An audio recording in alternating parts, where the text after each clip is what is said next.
بسم اللہ الرحمن الرحیم۔ السلام علیکم دوستو، امید کرتا ہوں آپ سب لوگ خیریت سے ہوں گے۔ دوستو آج کی ویڈیو میں آپ کو بتاؤں گا کہ ہاتھ پاؤں سن کیوں ہوتے ہیں، اس سے کیسے بچا جائے، اس دوران کیا کھانا چاہیے اور کن چیزوں سے پرہیز کرنا چاہیے۔ پوری مکمل تفصیل ساری اس ویڈیو میں بتاؤں گا، آپ سے گزارش ہے کہ ویڈیو کو مکمل دیکھیں۔ دوستو ہاتھ پاؤں سن ہونے کی سب سے بڑی وجہ جسمانی کمزوری سمجھی جاتی ہے، اور جسمانی کمزوری کا سب سے بڑا سبب مناسب اور متوازن غذا کا نہ ہونا ہے۔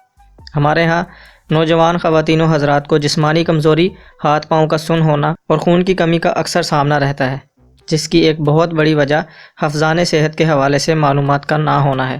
جب ایک نابالغ بلوغت میں قدم رکھتا ہے تو اسے رہنمائی کی بہت زیادہ ضرورت ہوا کرتی ہے، لیکن ہمارے معاشرے میں ایج گیپ کی وجہ سے بڑے اسے چھوٹا کہہ کر قریب آنے نہیں دیتے اور چھوٹے اس سے بڑا سمجھ کر کترانے لگتے ہیں۔ عمر کا یہی وہ مرحلہ ہوتا ہے جب نوجوان کو جسمانی غذاؤں کے ساتھ ذہنی خوراک کی بھی اشد ضرورت ہوتی ہے۔ جسمانی اور جنسی تبدیلیوں کا یہ مرحلہ نوجوانوں کی زندگی کا ایک اہم موڑ ہوتا ہے، اور یہاں انہیں بدنی، ذہنی، معاشری، اخلاقی اور سماجی لحاظ سے بہت زیادہ رہنمائی کی ضرورت ہوتی ہے۔ لیکن مناسب ماحول اور تعلیم نہ ہونے کی وجہ سے ہمارے اکثر نوجوان اپنی بدنی اور ذہنی صلاحیتوں سے ہاتھ دھو بیٹھتے ہیں۔ ایسے تمام نوجوان جنہیں بدنی اور ذہنی کمزوری کی وجہ سے ہاتھ پاؤں سن ہونے کا سامنا ہے، وہ سب سے پہلے اپنی خوراک میں کولڈ ڈرنکس، بیکری مصنوعات، فاسٹ فوڈز اور تلی بھنی تیز مسالہ جات سے تیار غذائیں نکال دیں۔ نہار منہ، سیر اور ورزش کو اپنے معمول کا لازمی حصہ بنائیں۔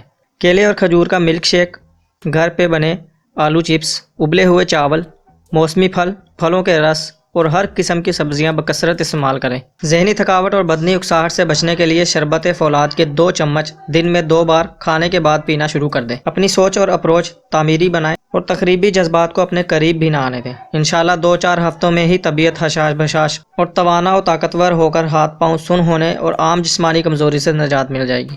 دوستو مجھے امید ہے کہ آپ کو یہ ویڈیو اچھی لگی ہوگی، اور میں امید کرتا ہوں کہ آپ اس ویڈیو سے ضرور فائدہ اٹھائیں گے۔ ویڈیو کو لائک کر دیں، شیئر کر دیں اور زیادہ سے زیادہ کمنٹ کریں اگر آپ کا کوئی سوال یا کوئی رائے ہم سے لینا چاہتے ہیں۔ ملتا ہوں نیکسٹ ویڈیو میں، تب تک اپنا خیال رکھیں۔ اللہ حافظ۔